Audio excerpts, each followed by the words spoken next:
स्वागत है स्टूडेंट्स आप सभी का आप ही के अपने YouTube चैनल स्टडीफाई 2.0 में। तो स्टूडेंट्स आज की इस वीडियो में लिए गए हैं 20 ऐसे प्रश्न जो कि हर एक परीक्षा के अंदर पूछे जाते हैं। तो स्टूडेंट्स आज हम इन्हीं प्रश्नों के ऊपर बात करेंगे। तो स्टूडेंट्स इन प्रश्नों को पटवार की परीक्षा में भी लिया जा सकता है। तो स्टूडेंट्स पटवार परीक्षा के आधार पर ही इन प्रश्नों को आज की वीडियो में शामिल किया गया है। तो साथ ही स्टूडेंट्स आप सभी से वीडियो स्टार्ट करने से पहले एक बात पूछना चाहेंगे कि जो भी स्टूडेंट्स इस वीडियो को देख रहा है उससे एक मेरा क्वेश्चन है कि आप किस परीक्षा की तैयारी कर रहे हैं, आप सभी हमें कमेंट बॉक्स में ज़रूर बताएं। तो बिना किसी देरी के चलिए स्टूडेंट्स सीधा बढ़ते हैं प्रश्नों की ओर। प्रश्न नंबर 1, बया रहती है अर्थात बया जो पक्षी है वह कहाँ रहती है। ऑप्शन नंबर 1 घर, ऑप्शन नंबर 2 दड़बे, option number 3 bill, option number 4 घोंसले में। जिसका सही आंसर होगा स्टूडेंट्स ऑप्शन नंबर 4 घोंसले में अर्थात बया पक्षी घोंसले में रहती है। अगले प्रश्न की ओर बढ़ते स्टूडेंट्स। प्रश्न नंबर 2, विश्व में सर्वाधिक पशुधन किस देश में है। ऑप्शन नंबर ए चीन, बी अमेरिका, सी रूस, डी भारत।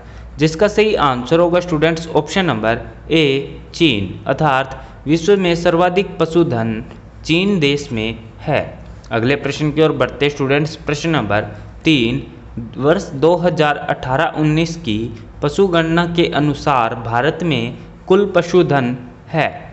जिसका सही आंसर होगा स्टूडेंट्स ऑप्शन नंबर 3 53.68 करोड़ अर्थात वर्ष 2018-19 की पशुगणना के अनुसार भारत में कुल 53.68 करोड़ पशुधन है। अगले प्रश्न की ओर बढ़ते स्टूडेंट्स। प्रश्न नंबर 4, देश के ग्रामीण क्षेत्रों में कृषि के अलावा कृषकों एवं भूमिहीनों के जीवन यापन का अन्य प्रमुख आधार क्या है। जिसका सही आंसर होगा स्टूडेंट्स ऑप्शन नंबर 3 पशुपालन अर्थात देश के ग्रामीण क्षेत्रों में कृषि के अलावा कृषकों एवं भूमिहीनों के जीवन यापन का अन्य प्रमुख आधार पशुपालन है। अगले प्रश्न की ओर बढ़ते स्टूडेंट्स। प्रश्न नंबर 5, देश का सर्वाधिक पशुधन किस राज्य में है। जिसका सही आंसर होगा students option number 4 Uttar Pradesh अर्थात देश का सर्वाधिक पशुधन उत्तर प्रदेश राज्य में स्थित है। अगले प्रश्न की ओर बढ़ते स्टूडेंट्स। प्रश्न नंबर 6, ऑपरेशन फ्लड कार्यक्रम का संबंध किससे है। जिसका सही आंसर होगा स्टूडेंट्स ऑप्शन नंबर 4 दुग्ध उत्पादन से अर्थात ऑपरेशन फ्लड कार्यक्रम का सीधा संबंध दुग्ध उत्पादन से है। तो स्टूडेंट्स यह क्वेश्चन मोस्ट इंपॉर्टेंट क्वेश्चन की कैटेगरी में है। तो स्टूडेंट्स इस प्रश्न को इस बार की पटवार परीक्षा के अंदर शामिल किया जा सकता है। तो स्टूडेंट्स इस क्वेश्चन को अलग से अपनी नोटबुक में अवश्य नोट करें। तो अगले प्रश्न की ओर बढ़ते स्टूडेंट्स। प्रश्न नंबर 7, देश में ऊंट सर्वाधिक कहाँ पाए जाते हैं। Option number 1 Uttar Pradesh, option number 2 Rajasthan, option number 3 Madhya Pradesh, option number 4 Gujarat. जिसका सही आंसर होगा स्टूडेंट्स ऑप्शन नंबर 2 राजस्थान अर्थात देश में ऊंट सर्वाधिक राजस्थान में पाए जाते हैं। तो साथ ही स्टूडेंट्स आप सभी को बताना चाहेंगे कि ऊंट को रेगिस्तान का जहाज भी कहा जाता है। तो स्टूडेंट्स आप सोच रहे होंगे कि ऐसे सामान्य क्वेश्चनों को वीडियो के अंदर क्यों शामिल किया गया है। तो स्टूडेंट्स आप सभी को बताना चाहेंगे कि रीट और सुपरवाइजर का जो हाल ही में पेपर हुआ है स्टूडेंट्स उन सभी एग्जाम्स के अंदर स्टूडेंट्स लगभग नॉर्मल क्वेश्चनों को शामिल किया गया है स्टूडेंट, जो कि एकदम सामान्य क्वेश्चन होते हैं। उन्हीं क्वेश्चनों को एग्जामिनर हमसे पूछते हैं और एग्जाम हॉल के अंदर स्टूडेंट कंफ्यूज हो जाते हैं। तो इसलिए स्टूडेंट्स इस आज की वीडियो में हम सामान्य क्वेश्चनों के ऊपर बात कर रहे हैं। तो अगले प्रश्न की ओर बढ़ते स्टूडेंट्स। प्रश्न नंबर 8, राज्य में सर्वाधिक पशुधन वाला जिला कौन सा है। राज्य से अर्थात है राज्य का अर्थ है स्टूडेंट्स राजस्थान राज्य में। तो स्टूडेंट्स राजस्थान राज्य में सर्वाधिक पशुधन वाला जिला कौन सा है। जिसका सही आंसर होगा स्टूडेंट्स ऑप्शन नंबर 4 बाड़मेर अर्थात राजस्थान राज्य में सर्वाधिक पशुधन वाला जिला बाड़मेर है।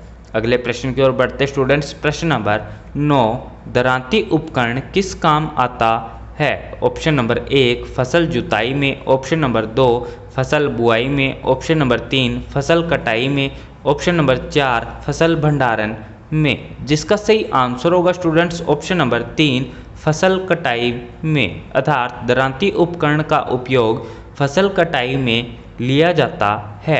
अगले प्रश्न की ओर बढ़ते स्टूडेंट्स, प्रश्न नंबर 10, निम्न में से किसको राज्यपाल द्वारा चुना जाता है, जिसका सही आंसर होगा स्टूडेंट्स ऑप्शन नंबर डी सभी को, अर्थात राज्य के महाधिवक्ता को, ऑप्शन नंबर बी लोक सेवा आयोग के सदस्यों को, ऑप्शन नंबर सी राज्य निर्वाचन आयुक्त को, अर्थात इन सभी को नियुक्त राज्यपाल के द्वारा किया जाता है।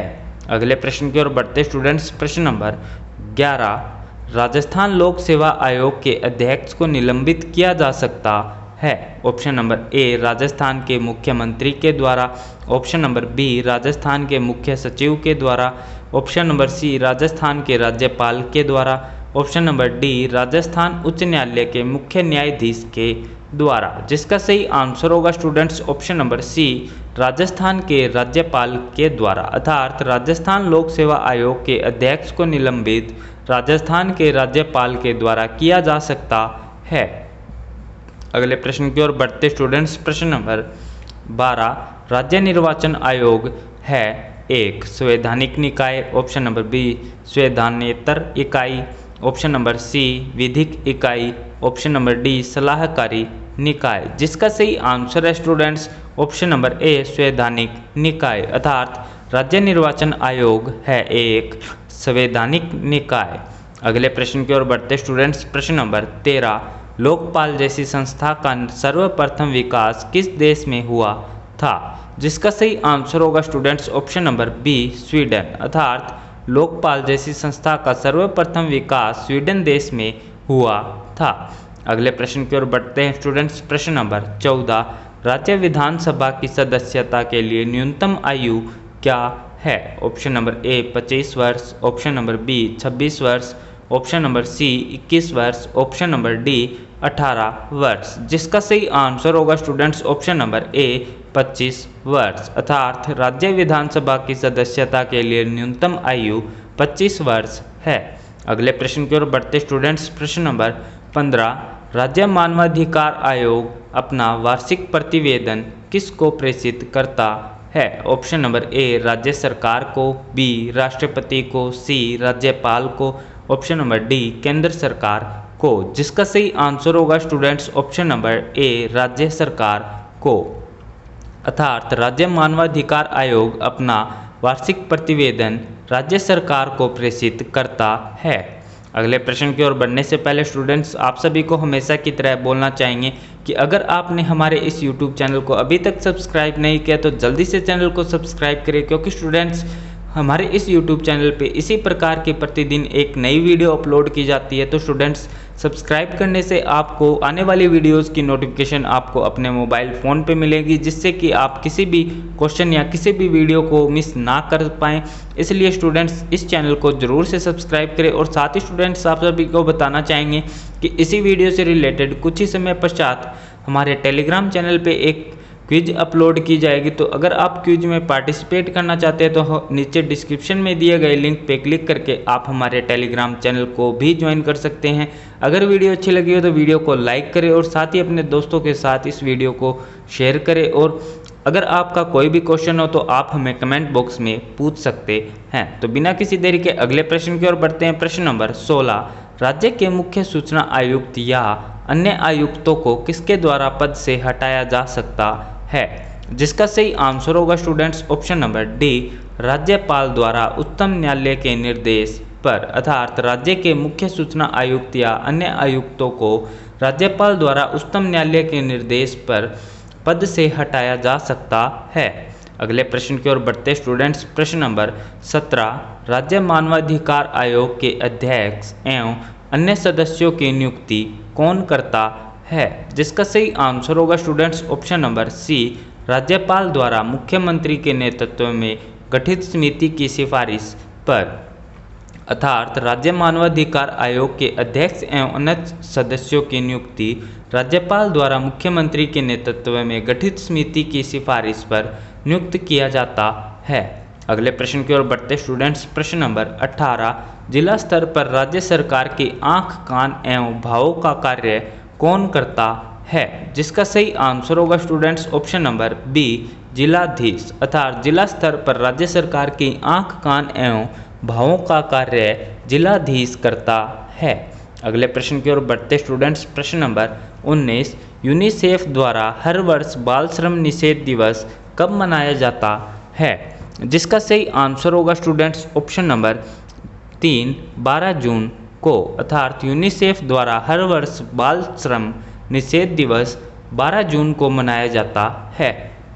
अगले प्रश्न की ओर बढ़ते हैं स्टूडेंट्स, जो कि इस वीडियो का लास्ट प्रश्न है। प्रश्न नंबर 20, राजस्थान के सबसे छोटे जिले धौलपुर का क्षेत्रफल कितना है?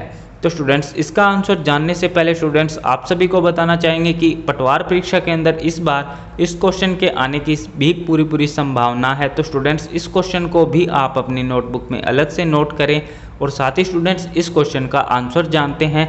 तो धौलपुर का क्षेत्रफल स्टूडेंट्स है ऑप्शन नंबर बी, 3034 वर्ग किलोमीटर। अर्थात राजस्थान के सबसे छोटे जिले धौलपुर का क्षेत्रफल 3034 वर्ग किलोमीटर है।